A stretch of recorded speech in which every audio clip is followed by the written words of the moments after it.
할렐루야, 잘 지내셨습니까? 오늘은 골로새서 3장 22절, 4장 1절 말씀입니다. 직업 건강입니다. 직업의 사전적 정의는 개인이 사회생활을 영위하고 수입을 얻을 목적으로 한 가지 일에 종사하는 것입니다. 어떤 일을 하느냐, 얼마나 일을 많이 하느냐에 따라서 수입이 달라질 수 있습니다. 일은 단순히 먹고 살기 위한 노동이 아닙니다. 그것 이상입니다. 이를 통해서 자아를 실현하고 성취감을 누리고 또 인간 사회의 한 분 사회 구성원을 존재하죠. 자, 일은 저주 때문에 온 것이 아니에요. 일은 안 해야 되는 것이 아닙니다. 하나님이 일을 하셨어요. 하나님은 6일 동안 일을 하심을 통해서 보시기에 좋았다고 말씀하셨습니다. 노동은 신선한 것입니다. 인간에게도 노동하도록 하나님께서 말씀하셨어요. 생육하고 번성하고 땅에 충만하고 다스려라. 그러므로 우리가 하는 일은 하나님이 생육하고 번성하라고 하는 그런 수단이죠. 또 하나님이 말씀하신 것을 이루는 그러한 소명이기도 합니다. 자, 그렇기 때문에 우리는 무슨 일을 하든지 소명의식을 가져야 돼요. 자, 직업을 우리가 영어로 이야기할 때 job, career라고 하고 있잖아요. 또 그 중에 하나가 vocation입니다. 이 단어는 소명이라는 말이에요. 소명. 누군가가 하라고 했습니다.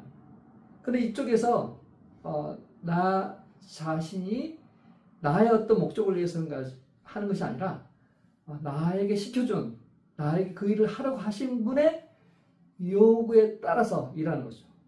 그 개인적인 필요를 초월해서 어떤 부르심, 그 존재를 섬기고자 하는 그러한 일이죠. 그게 바로 사명이죠. 오늘 골로새서 말씀에서도 그러한 것을 찾을 수가 있습니다. 골로새서 3장 23절입니다. 무슨 일을 하든지 사람에게 하듯이 하지 말고 주님께 하듯이 진심으로 하십시오. 진심으로 하십시오. 립 서비스란 말 있죠. 마음에는 없지만 입술로만, 말로만 번지르하게 하는 것을 립 서비스라고 합니다. 아이 서비스라고도 있어요. 아이 서비스라는 말은 평상시에는 하지 않지만 오너가 또는 상사가 볼 때 그때 열심히 하는 척 보여줍니다. 놀다가 주인이 올 때 일하는 척 하는 행동을 아이 서비스라고 하죠. 자, 립 서비스를 잘하는 사람이 있어요. 혜택 보는 사람도 있습니다. 또 아이 서비스를 잘하는 동료도 있어요. 근데 그것 이상의 것을 요구하잖아요. 하는 척, 볼 때만. 그게 아니라 성경은 보든지 안 보든지 똑같이 하라고 이야기를 하고 있어요. 무슨 일이든지 마음을 다해서 최선을 다하. 건성건성하지 마라. 흉내만 내지 마라. 시간만 때우지 마라. 다른 직원과 똑같이 일하지 마라. 분명히 더 할 수 있는데 나는 종업원입니다. 나는 파트타임입니다. 그렇게 자신을 제한하지 마라. 무슨 일을 하든지 주님께 하듯 하십시오. 런던 거리를 청소하는 청소부가 하루를 청소하고 있는데 셰익스피어가 지나갑니다. 사람들이 그를 존경하고 그의 경의를 표합니다. 청소부는 신세한탄합니다. 저 사람도 나와 같은 사람인데 저 사람은 사람들의 존경을 받고 나는 그가 지나간 길을 빗자루로 쓸고 있는 청소부에 불과하다. 셰익스피어는 그 청소부에게 말합니다. 아닙니다, 형제요. 당신은 지금 하나님께서 만드신 우주의 한 부분을 청소하고 있습니다. 말이 너무 다르잖아요.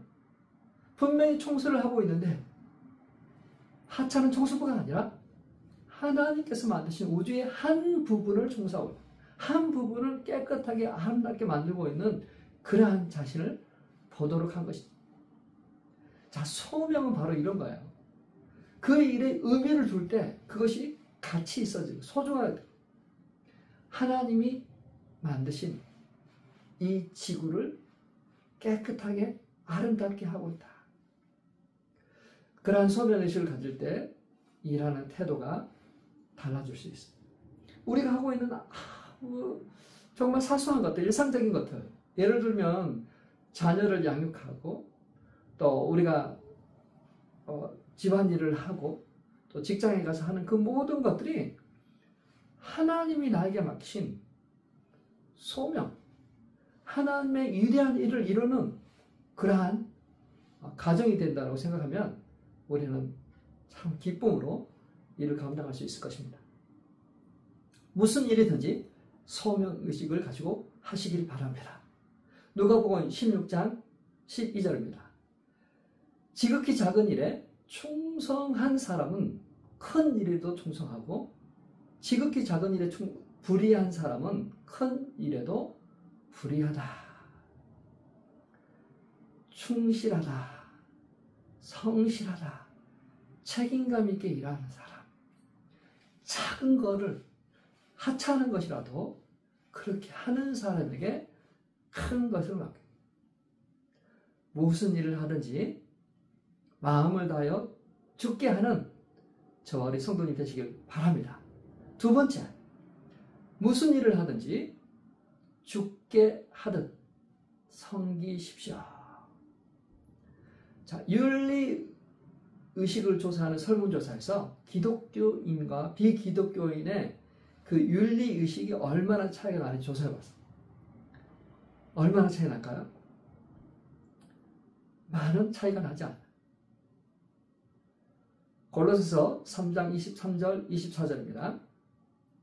무슨 일을 하든지 사람에게 하듯이 하지 말고 주님께 하듯이 진심으로 하십시오. 여러분은 주님께 유산을 상으로 받는다는 사실을 기억하십시오. 여러분이 섬기는 분은 주 그리스도이십니다. 자, 우리가 한번 무슨 일을 하든지 죽게 하라고 했는데 성경에 등장하는 두 인물을 비교해 볼까 합니다. 게하시하고 요셉이라는 사람입니다. 이들은 다 직장 생활을 하고 있었어요. 상사를 모시고 있었습니다. 게하시는 구약 인물이죠. 엘리야를 섬겼던 그런 사람입니다. 그는 엘리야를 섬기면서 하나님의 크신 능력을 경험했어요. 군대 장관 나아만이 문둥병 치유되는 것도 목격했습니다. 나아만이 너무 기쁘고 감사해서 엘리야에게 예물을 드리려고 합니다. 근데 엘리야는 받지 않아요. 간절한 부탁에도 받지 않습니다.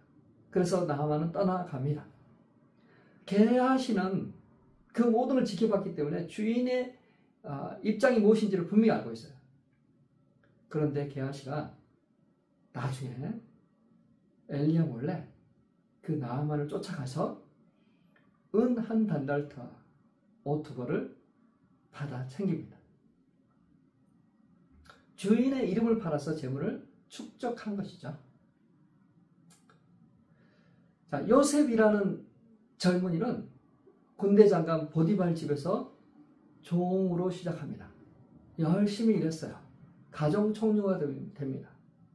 그런 요셉을 보디발의 아내가 좋아합니다. 나중에는 유혹합니다. 그러나 요셉은 선을 넘지 않아요. 유혹에 넘어가지 않습니다. 주인의 것에 손대지 않으려고 합니다. 왜 그랬을까요? 그의 정직한 성품 때문일까요? 물론 그것도 될 수 있겠지만 그는 하나님 앞에서 코람되어 하나님 앞에서 살기를 원했어요. 그래서 그는 하나님 앞에 죄를 짓지 않기 위해서 보디발의 아내의 유혹을 뿌리칩니다. 그의 진짜 보스는 보이지 않는 하나님이었어요. 그래서 자신을 지켰던 것입니다. 한번 생각해 보죠. 자, 게하시라는 사람은 눈에 보이는 주인도 섬기지 못했어요. 보이지 않는 하나님도 섬기지 못했습니다. 어느 쪽도 그는 제대로 섬기지 못하고 있어요. 자, 신앙이 좋다고 한다고 하면 분명히 우리는 하나님을 잘 섬겨야 되지만 또한 눈에 보이는 그러한 상사, 오너를 잘 섬겨야 합니다. 그에게 인정받아야 돼요. 죽게 하듯 했다면 그는 인정받았을 거예요. 그런데 게하시는 그렇지 못했어요. 그러나 요셉은 정말 그런 사람이었어요. 죽게 하듯 보디발에게 충성했습니다. 그의 아내를 건드리지 않았어요. 자존심이 상한 보디발의 아내는 요셉을 감옥에 넣어버리죠. 자신의 힘을 과시하며. 자, 요셉과 같이 살면 이렇게 미움을 받을 수 있어요. 누명을 쓸 수도 있습니다. 어둠은 빛을 싫어합니다. 불의한 사람들에게 어려움을 당할 수 있어요. 그러나 기억하세요. 하나님은 반드시 보상하십니다. 우리 하나님은 그것을 통해서 더 좋은 것을 준비하십니다.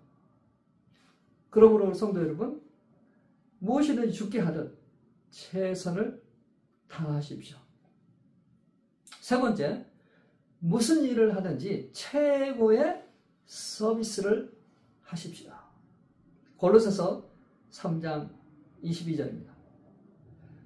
종으로 있는 이 여러분 모든 일에 육신의 주인에게 복종하십시오. 사람을 기쁘게 하는 자들처럼 눈가림으로만 하지 말고 주님을 두려워하면서 성실한 마음으로 하십시오. 칙필레이는 미국에서 치킨 레스토랑으로 두 번째 큰 체인점. 칙필레 회장 댄 캐티라는 분은 이렇게 이야기합니다. 성공은 행운의 연속에서 온 것이 아니다. 이것은 각 레스토랑에서 고객을 최고의 고객으로 대하는 기독교 원칙을 적용하면서 이 성공이었다. 고객이 들어올 때 손님으로 보지 않고 가족으로 봅니다. 누군가에게 격려하고 칭찬하고 감사하고 싶어요. 자, 그러려면 그들에게 호흡이 있는지, 호흡하고 있는지를 살펴라. 숨을 쉬는 사람은 다 격려가 필요한 사람이다. 칙필레에서 붙잡고 있는 성경 구절이 있습니다. 마태복음 5장 41절. 같이 한번 읽을까요?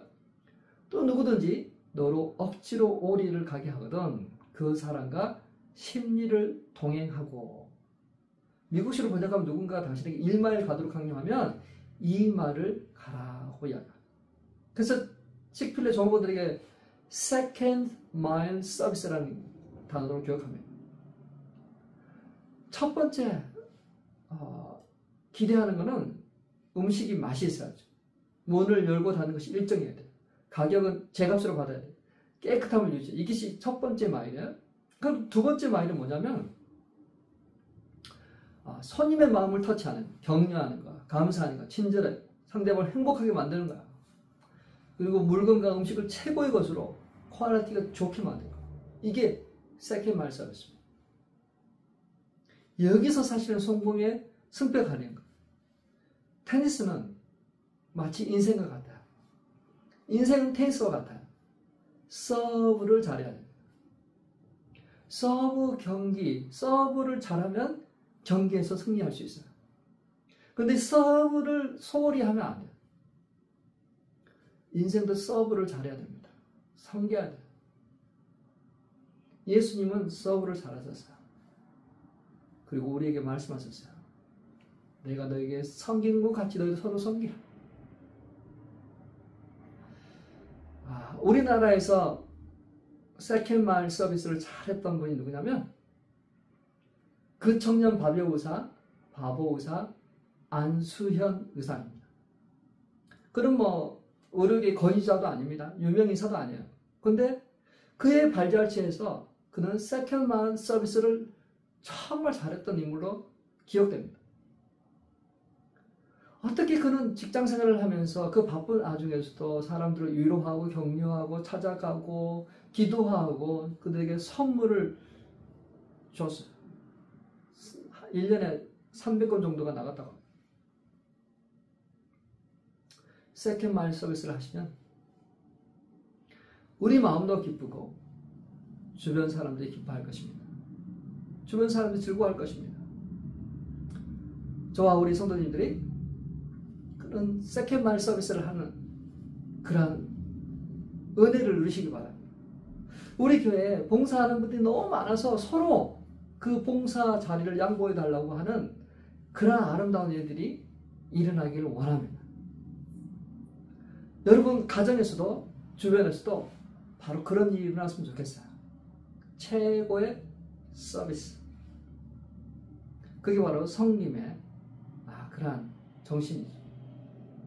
자, 네 번째, 무슨 일을 하든지 선한 영향력을 행사하십시오. 선한 영향력. 자, 당시 이 골로새서가 발송될 때 또 그 로마 그 지역에 상전하고 종의 관계는 지금의 어떤 주인하고 종업원의 관계가 아니라 정말 이 종들은 인권이 없는 상태예요. 기록에 의하면 로마 시대의 노예들은 말을 할 줄 아는 물건, 살아있는 재산 이렇게 취급을 받았어요. 근데 그러한 문화 속에서 이 말씀은 파격적인 거죠. 고린도서 4장 1절입니다. 주인된 이 여러분 정당하고 공정하게 종들을 대하십시오.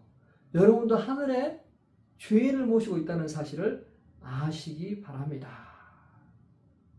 주인이라고 함부로 하지 말고 공정하고 정당하게 하늘에서 주인이 보고 있는 것 알기를 바랍니다.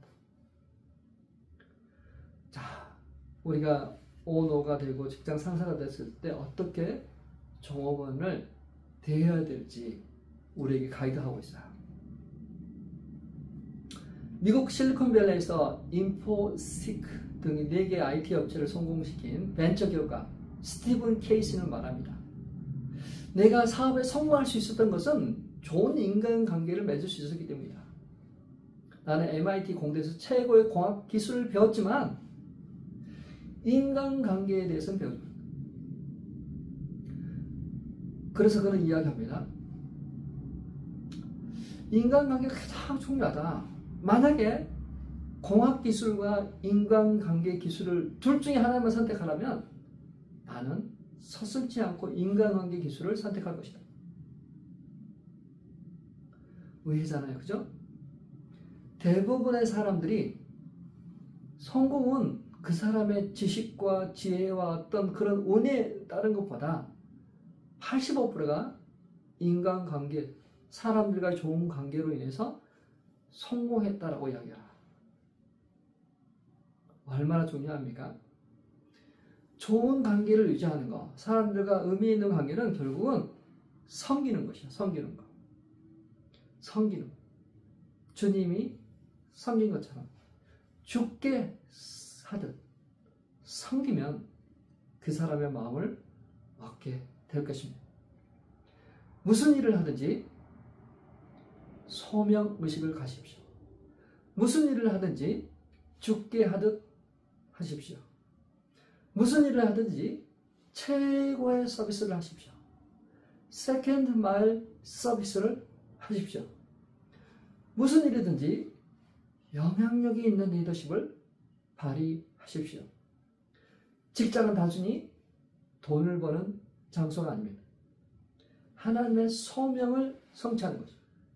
사람들을 섬기는 것이고 섬김을 통해서 그 직장 동료들을 세워나가는 그들을 성공하게 하는 그러한 사역의 장이라는 사실을 늘 기억했으면 좋겠습니다.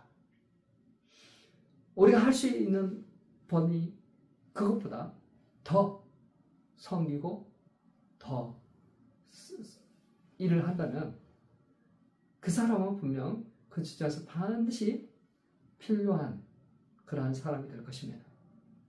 하나님은 그렇게 최선을 다해서 나에게 한 것처럼 그렇게 일하고 섬기고 사랑하고 그 말씀을 적용하는 사람과 기업에게 하나님이 복을 내려주십니다.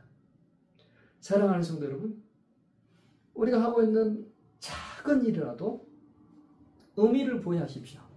청소부가 그 청소하는 것에 의미를 부여했을 때 그는 하나님의 놀라운 사역을 같이 해나가는 그러한 소명으로 불타오른 것처럼 우리 또한 가정에서 자녀 양육하고 또 사람들을 섬기고 또 직장에서 일을 할 때 소명의식과 더불어 섬김과 사랑 실천의 장으로 산다면 그것은 놀라운 은혜가 넘치는, 감사가 넘치는, 사람들의 마음을 얻는, 인정받는 그러한 귀한 터전이 될 것입니다. 우리 성도님은 이제 세상에서 그렇게 말씀을 적용하고 살아가는, 그래서 열매가 충만한 그러한 귀한 삶이 되시길, 가정 되시길 주님의 이름으로 축원합니다.